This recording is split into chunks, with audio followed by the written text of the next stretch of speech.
My story starts like most do, with my parents blowing up outside the church where I've been taking confessional all day.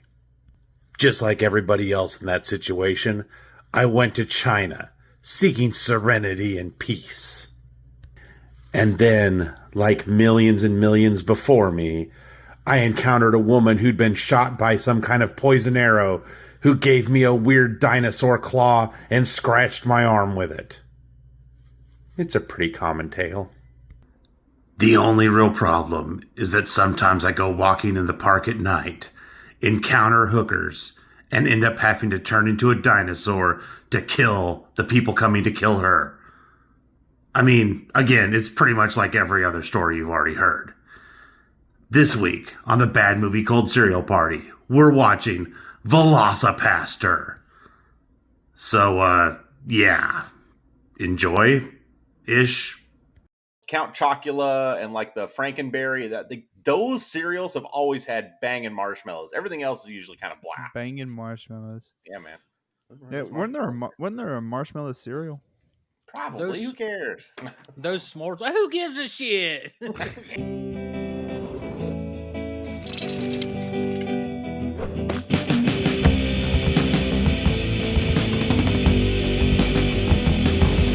Welcome, everybody, this evening. My name is Neal. This is the Bad Movie Cold Cereal Party. As always, I am joined by my friends Tom. Tom, give yourself a shout out there. Thumbs up, yeah, whatever. I was Fantastic. craving some cereal, so I had to take a bite. And my COVID-stricken friend Matt, who has been brave and joined us on this week's episode. All because we just watched one hell of a movie. It is Velocipastor. If you have not seen this movie, I strongly recommend you go check it out and then come on back here and listen to our commentary about this movie that we all enjoyed together. Velocipastor, I believe 2018 was the year it came out. It's available right now on a lot of places like Prime, YouTube, things like that. As always, like, share, and subscribe. If you enjoy the content that we make here, we'd love to have you join us for our next cereal party. And with all that said, gentlemen, let's talk about Velocipastor. Just want to point out, I'm wearing my fatherhood shirt. And it's got a Jurassic Park. It's got a Jurassic symbol on it. There you go. And I want to point out that this was a fantastic movie. I enjoyed it, unlike Neil Breen's Twisted Pair. You really did not like Neil Breen. I think we talked about this a little bit with the Neil Breen movie. Kung Fury, part of its charm is that it's only like 36 minutes or something like that, right? Mm-hmm. Like if that movie is stretched out to Velocipastor time period, it might not be as enjoyable. Music video montage. Well, yeah, there's a lot more music video montage. Yeah. It might not be quite as enjoyable. Velocipastor, right out of the gate, I had forgotten. Like, I remember that VFX car scene thing happening. I had forgotten it happens like basically within the first 2 minutes of the film. I had forgotten about that. It's immediate. They come at you immediately and let you know what kind of movie this is. They don't kind of mince words. It's not like something that they're trying to hide and front end load the CGI, and then by the end they've run out of money. No, They literally just come out of the gate with like the really stupid. They spent all their money on that T-Rex costume or whatever, the Velociraptor costume. Velocipastor paper costume. That man, it made Godzilla from Son of Godzilla look good. Yes, 100%. That doesn't even look like one of those crappy Tyrannosaurus like balloon versions. You know what I'm saying? Like it looked like its own one weird. That waves up and down. I do want to say we're hitting a lot of big beats on the story. What is this story? I mean, Velocipastor?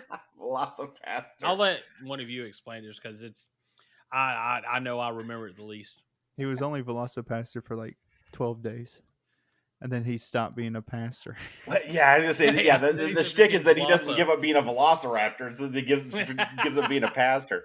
Well, I guess he was still in his mind fighting the good fight as the velociraptor, as the Velocipastor. He lost his virginity because he thought, never mind. Yeah, I guess he's not a priest anymore. Okay. So this movie starts strong with it. It comes in, and Matt's point about music video montages. Yeah, the text. Basically, you see this guy. He's supposed to be a priest. He's like teaching the congregation. That's like 5 people, which was great. And he goes walking out of the the church, and he sees his mom and dad are just parked across the street for some reason, and he waves to them. They wave back. They get in their car. It supposedly explodes, except that they literally just show a blank street, and it says like the words on the screen are VHS or VFX car on fire or car exploded or something. Like and then it cuts back to him still reacting. Him going, I will Somehow say that made it past the editor. to their credit, you're saying like his mom and dad was over there waving goodbye for some reason. They actually explain the context of that later on because there's a story, unlike every Neil Breen movie I've ever seen. There's a story there. I've only You seen just one. gotta follow it. No, it's unfollowable. So he his parents die, and then he went to go search ranchers in China.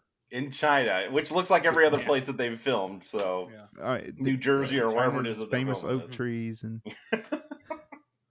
so he's just walking through China. He's like you just see him walking through woods. You don't know exactly what's going on, but all of a sudden he says, China. And then suddenly there's a woman running through the woods getting shot at by arrows, and they have the rice hats for whatever reason. Yes. It's just so you know he's in China. They're really trying to sell it because the scene itself can't. Right. The setting's not going to sell it, so you got to have the graphics saying China, him saying China, the obvious Chinese person with the Chinese hat. She gets shot by an arrow, but she's holding this dinosaur egg or dinosaur tooth. No, it's a tooth. I think it's supposed to be a tooth. It looked ridiculous, whatever it was. Did we ever find out who was shooting her? Yeah, it was the old man. Oh, was it? Oh, it was the old man. Because remember, he holds the same. He does the same motion with his bow later. So that's I'm assuming that's supposed to be the shtick. There is that he's the same one that was. Which again, it's so funny because she gets shot.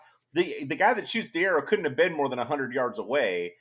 He's sitting there talking to her. She gives him in the meantime, the dude that shot her never fires another arrow, never gives a rip about what's going on. Like, doesn't come up and stop it. Doesn't go get the artifact that he was killing her over. Also, the point of him killing her was my favorite part. This random white man was able to get it and get out of there. One of my favorite parts of the movie is she's got an arrow sticking out of her chest, and he's like, "Are you okay? Are you hurt?" Yeah, are you hurt? Well, they'll do that again later. That's the funniest part. Some of the jokes of this are actually repeat jokes. They just get more and more ridiculous. Because later on, when the dude's wife gets exploded in Vietnam and the medic looks at her and goes, I don't think we can. I was waiting before we I don't think she's going to make it or something. And she just literally got pasted by a mine. It wasn't like a little bit of an explosion. There's nothing but red water left. What was his name? Dwight? I don't even remember. Charlie? I don't remember. I can't remember. The other priest's name was, Father something. That was definitely one of my favorite scenes. He comes back with this artifact what scratched him somehow. So now he has these raptor powers. He turns into a dinosaur because he's freaking out. Well, except he doesn't know that yet. Oh, yeah. Remember, he comes back. There's this whole joke scene. Yeah. It's like a werewolf scenario. He's a werewolf and doesn't realize it. Well, but first we get introduced to Frankie Mermaid. Because the female lead of this movie is walking down the street. She's clearly a prostitute. And she goes up to her pimp and Frankie Mermaid. And he's like, why do they call me Frankie Mermaid? Because I'm swimming in bitches. She mumbles something. He says, what? Because you're swimming in bitches. So this movie was great, man. I'm so glad we're having this conversation because I'm remembering how much I enjoyed this. I love that Frankie Mermaid's telling this girl she needs to earn the big money, so he's sending her to the park. I'm like, what the hell is in the park? Why is she that's where the big money is? That's where the rich old white guys feed the pigeons. Except that then she goes to the park and literally what happens? She almost gets robbed instantly. Like she gets mugged basically as soon as she ends up at the park, which is when the Velocipastor shows up. Except it's just at the time it's just a Velociraptor still, who he mauls to death, or he mauls these two attackers to death, and then I don't remember. Does he wake up in her bed that day? Or does that not happen? It was. See, I remember this all happening so later. And then when we watched it, I was like, oh my gosh, this just goes on like immediately. And they do very much insinuate initially that they had sex. Right. And he's all being embarrassed about it. Like, he's like, she's like, oh, it was scary. Or whatever. And then she says she peed herself a little bit. And he's like, oh. That happens sometimes. And anyway, and then she's like, what? And then he realizes that it's not about the sex, or that they didn't have sex. That she's telling him that he turned into a velociraptor or whatever. But I mean, like, every time they say something, that's the thing about the guy that did, whoever the guy that was the lead, the pastor, his delivery was so funny most of the time because he looked completely clueless. Like, half the time he just looked like he's a brain dead moron. But like, every time he asked a question, it was so sincere the way he was trying. Wait, are you talking about the main character? Or the main character dude, yeah. Okay. I thought you were talking about the father figure pastor guy. Because he was, I agree. Well, everything you just said, I agree about him. That guy was amazing. So they team up. They're like, all right, let's kill bad guys. And so there's a big montage. And the whole fucking 5-minute song of them showing scenes that we've already seen mixed with some scenes. Hold on. But first he kills Frankie Mermaid because for some reason Frankie Mermaid shows up at the confessional. Yeah. Confessing everything. Oh, yeah. Oh, he's just everything. That's where you start getting some backstory. Yeah. We get a little bit backstory. And find out that Frankie Mermaid is the one that killed his parents for no reason other than somebody supposedly told him to do it or something like that. Their son was standing outside screaming or whatever. He said one of your friends came running down and was screaming about his dead parents. Oh, no, Mom.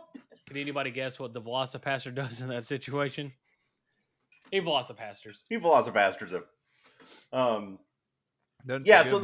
So it is funny that they kind of like they keep their cast relatively small. They keep kind of bringing people back. Now the thing that just is funny to me is that you talk about like the setup where they do all that. Like they do some major montages in this movie. There are a lot of montage scenes in this movie, but all of them, to your point, especially like later on when they do the sex one, it basically is a music video. Like they're not really like even just pure montages. It's always got some kind of like weird backing music video. Yeah. That's how they got their budget. They enlisted these what's the word for it? But like these indie bands.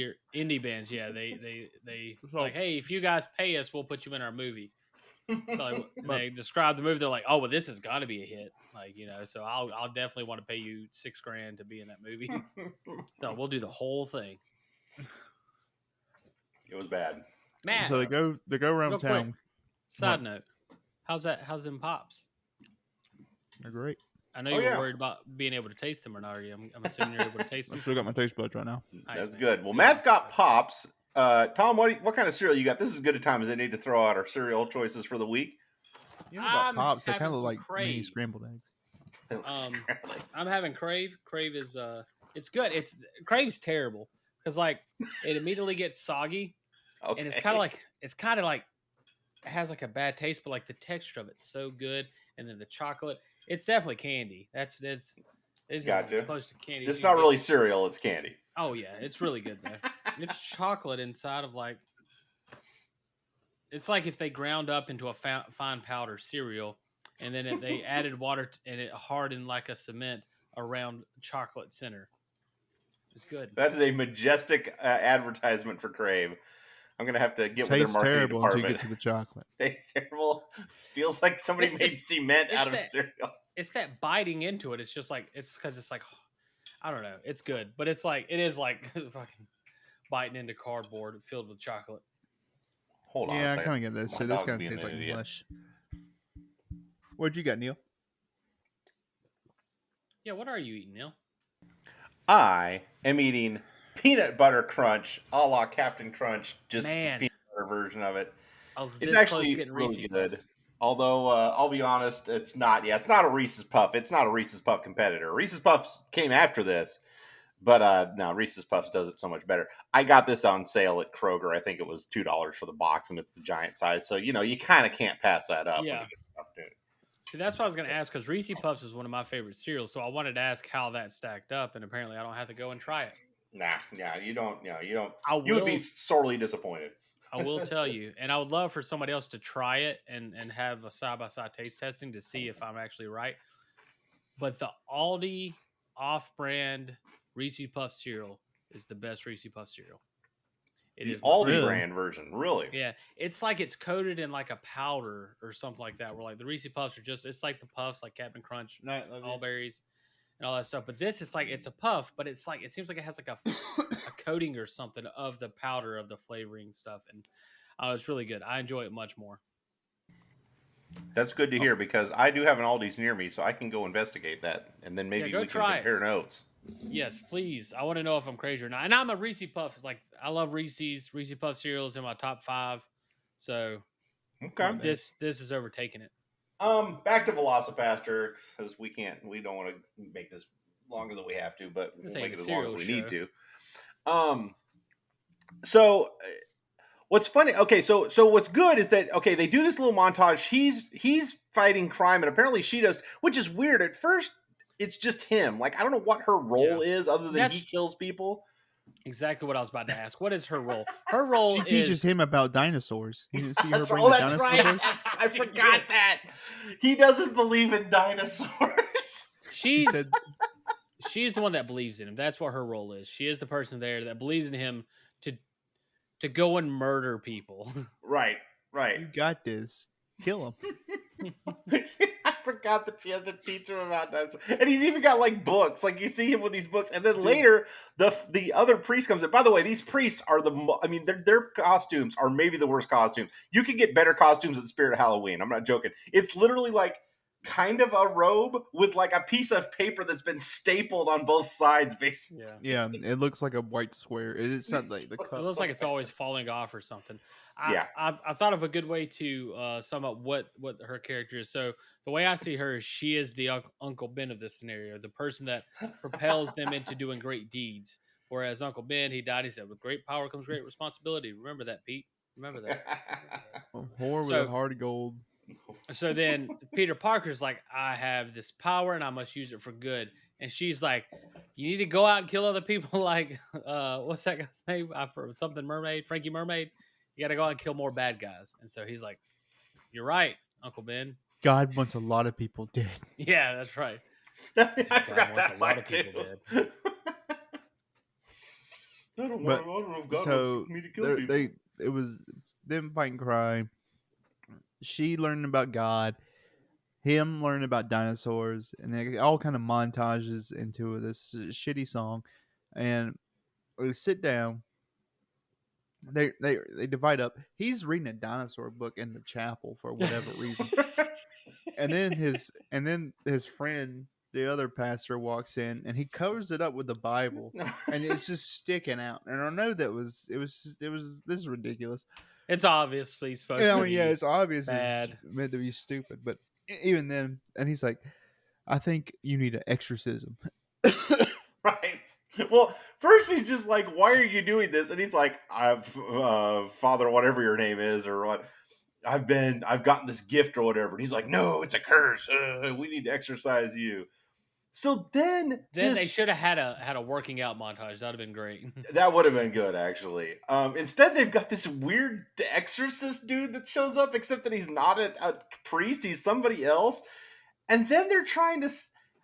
This is another part that just made no sense. He's like, I met... The old father guy is like, I met this dude in Nam, or I needed him in Nam, or something back during the war. He said, I haven't seen him since back... the war. And then you don't see him in the flashback. You don't see him at all. And he's talking... What's that supposed to be? No, that guy died. I don't know. Spoiler, sorry. Yeah. So the old priest has a wig on. And he has a helmet strapped to his face, or strapped to his chin. So you can't tell it's a wig.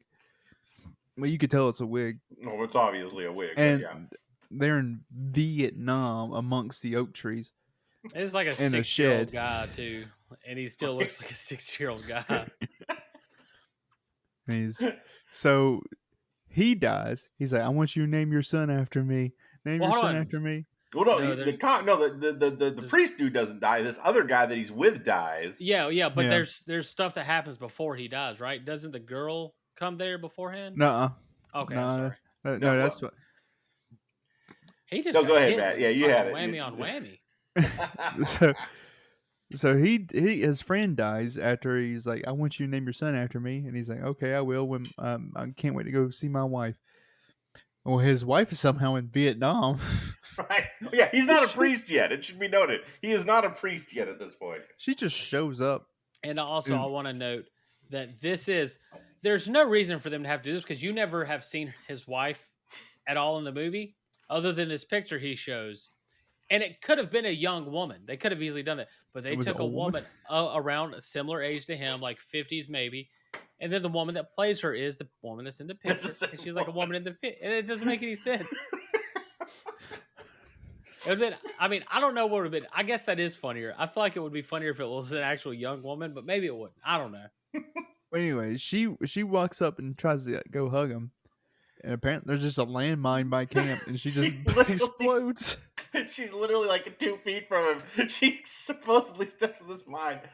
And it is not, like I said, it is not like it's literally like she just explodes. Nothing else explodes. Nothing else around her explodes. It's just the leaves under her feet remain the same. And it just drenches him in red. I mean, he is just soaked in red. And he's just standing there, and the medic's standing next to him, and that's when he's like, yeah, it doesn't look good for her or something.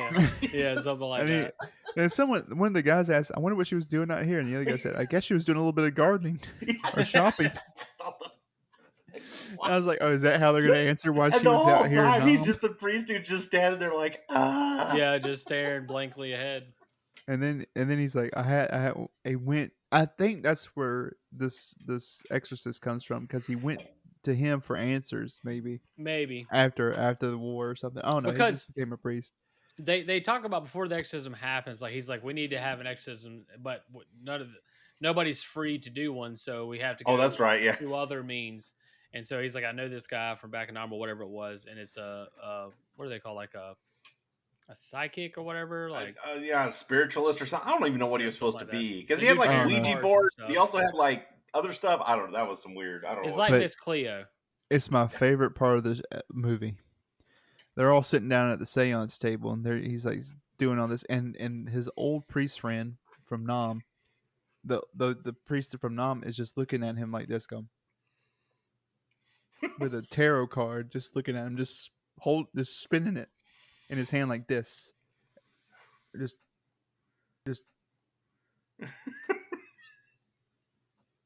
And it goes on peacefully long. Yeah, and he's just doing that while they're talking, and he's just spinning it around, looking at him.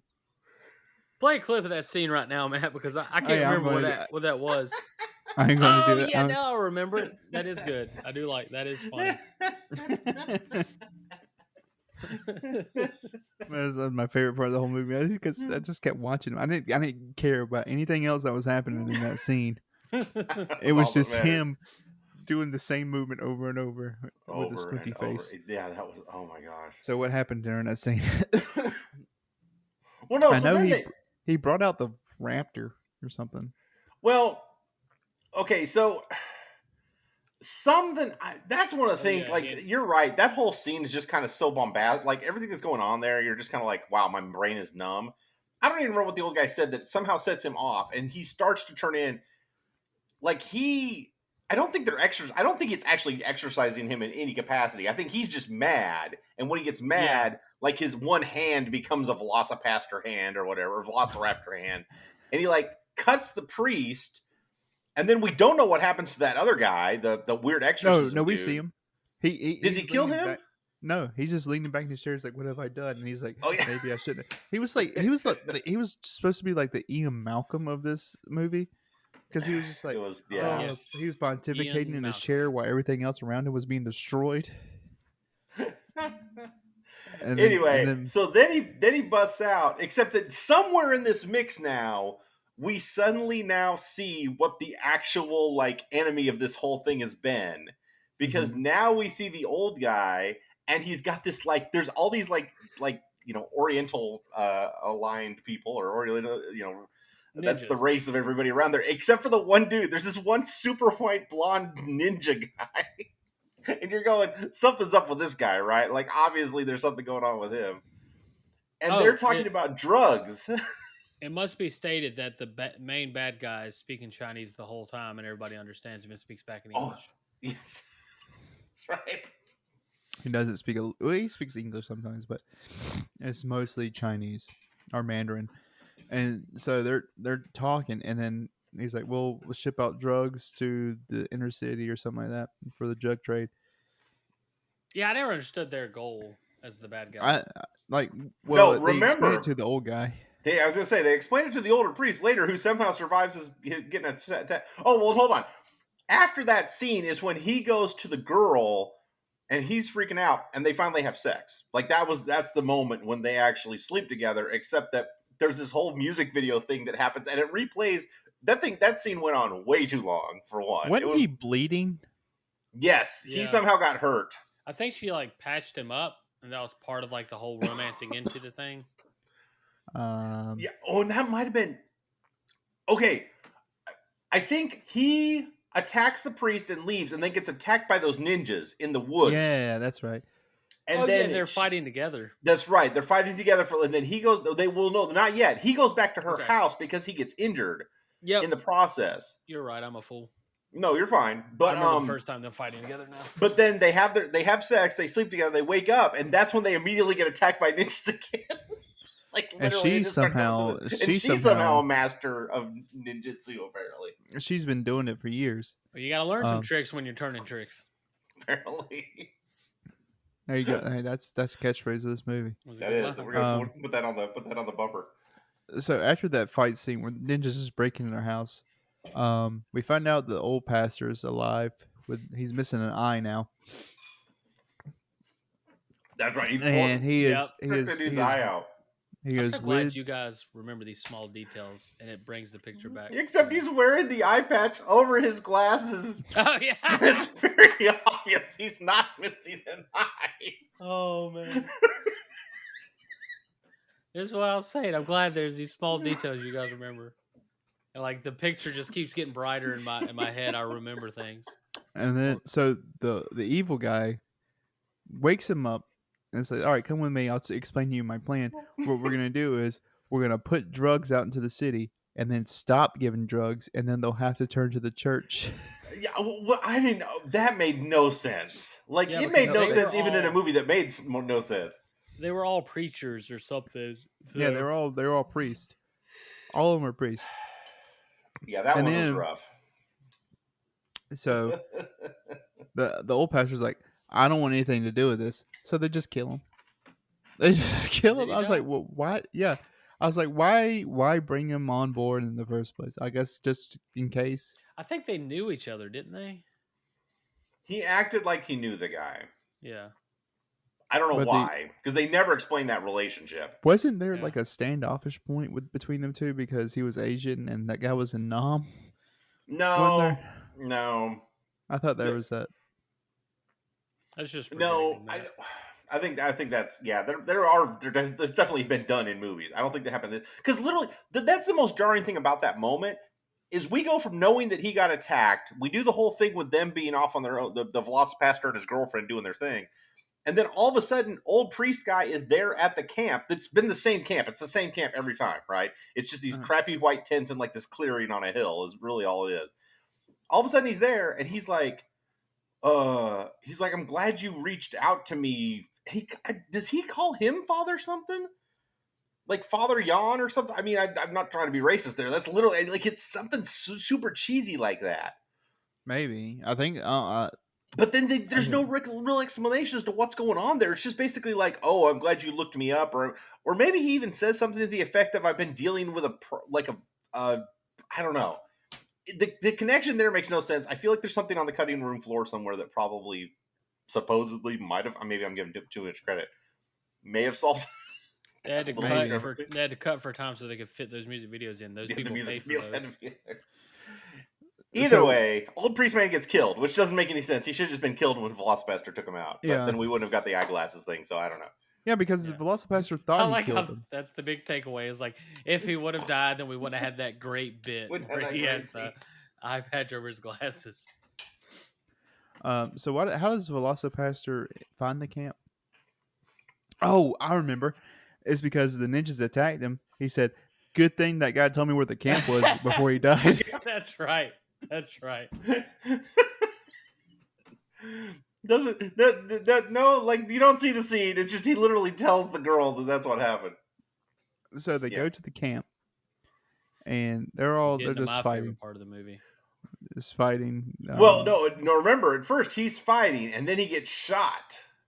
Except it's not the old man that shoots him the first time, right? Isn't it? Isn't his? Well, excuse me. Spoiler alert, kids. The white blonde kid that was following the bad guy around was his brother the whole time. And isn't he at first like, my brother? Like he's like confused. Yes, because they show the flashbacks that happened previously with him and his dad. Because his dad kept saying, "You're my only son." There's a flashback in the car, a flashback at like family dinner table, and then you pan across, and this guy's there in all these scenes. This other kid's standing right there. And he's just got evil scowl on his face. So, and then he's like, "My brother." So they of course have to fight, and that they do have a fight, and he does win. Velocipastor wins that fight, but then he gets shot by the arrow in the leg, and he turns like out of being a Velocipastor for some reason. I think. And they say something about it. Gave him a venom or something like that, didn't he? Yeah. Some kind of venom. Well, back to the brothers fight real quick. He's like, "This is the evil brother's like, this is the sword of my ancestors," and it's like some goofy ass machete. And then Velocipastor holds out his hand and calls the blade to him. And he says, "Your ancestors are also my ancestors," and kills him with it. That's right. And I was like, what is this movie? And I thought they was going to let the brother live. Well, the whole time in the background, like the girl and ninjas are just randomly fighting, but it always looks horrible. Like nobody's hitting their marks, nobody's hitting their punches. And then a big guy comes out. Oh, that's right, the big tall dude. I love thinking like the actors are on the set and they're like, "Is there a specific spot I should stand and try to hit my mark and do this and that?" And the director's like, "It'd honestly be better if you didn't." Just go punch punch the air. We'd prefer you had no stage direction. But the big guy comes out and kills the girl. Or kills the girlfriend. And there's this whole big scene that drags on for I forgot about that. 5 minutes. And he's just sitting there. He's just covered in her blood. He's cradling her.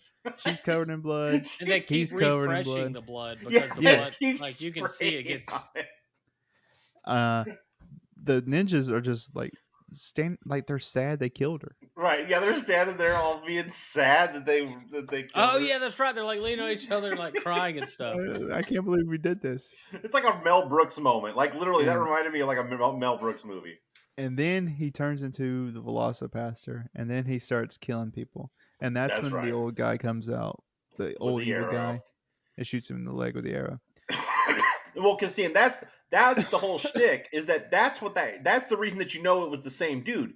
He shot the girl at the beginning so that she couldn't turn into the Velocipastor because he has this venom or something that he puts on his arrows, and that's the whole shtick. See, that's the callback. I didn't pick that up. I remember there was something that happened there, but yeah, so she got shot, and that's why she couldn't turn into the Velocipastor because she was the chosen one. It's the Dragon Warrior. They keep calling him the Dragon Warrior. Yeah, it's actually they're stealing that from Kung Fu Panda. Don't worry, we'll move past it. This is the first time we see the Velocipastor in his full glory. Oh, and it's it's a humpback whale with legs. it's just no, the best part. You can see where the crotch ripped out of the costume. Because he's doing all these movements, and it's all just torn and flapping around and stuff. Was there any way to see if it was a stunt double in the costume, or was it actually him? Was there any way to know? I mean, I can't fathom why they would have hired another person. He was in pretty good shape. I think it'd be best to have him do it. But it might. Who knows? Honestly, you couldn't. Like, he's just ripping people's arms off. The old guy shoots him. He's gloating over him and talking about how. The Dragon Warrior is defeated or whatever. And then, like, I don't even remember. What does he say? Something about you didn't get all of me or something like that. Because it's literally like just his one of his hands is still a Velocipastor. Yeah. Remember how that whole thing happens? Yeah, I don't remember what it was said. I just remember he's like, he has a fucking and he arm. tears his mannequin. Oh, that's the other thing. It's the mannequin head. Because remember that happened back in Vietnam too. Somebody's head got shot off, and it's just like this crappy mannequin head that's rolled around. So he goes and rips the dude's head off. And it's just this garbage mannequin. It just sprays blood for 20 minutes or whatever. Yeah. So that's how he kills the final guy. I don't remember how she got cured. I don't know. Because magically she's back in a hospital room and she's okay, even though she was dead previously, or we were pretty sure. The doctor comes out. I thought they were going to say you're pregnant. I thought that was the first thing that was going to leave her mouth. But didn't the doctor say like she's okay, or we got her good? Yeah, something. I don't know. Even though the doctor's smoking. Yeah, doctor's smoking. He has a big old reflective thing on his hat. What are they those haven't worn that since the 40s. What those things were ever for? I'm guessing it's for the light. I'm guessing it reflects light. Yeah, the reflect light directly into where you're looking at.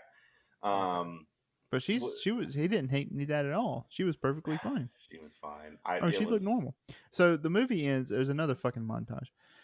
So there's another montage. I must have really been zoning out at this point. I don't remember this montage. Well, this is getting pretty late in the night, so. He's driving a muscle car.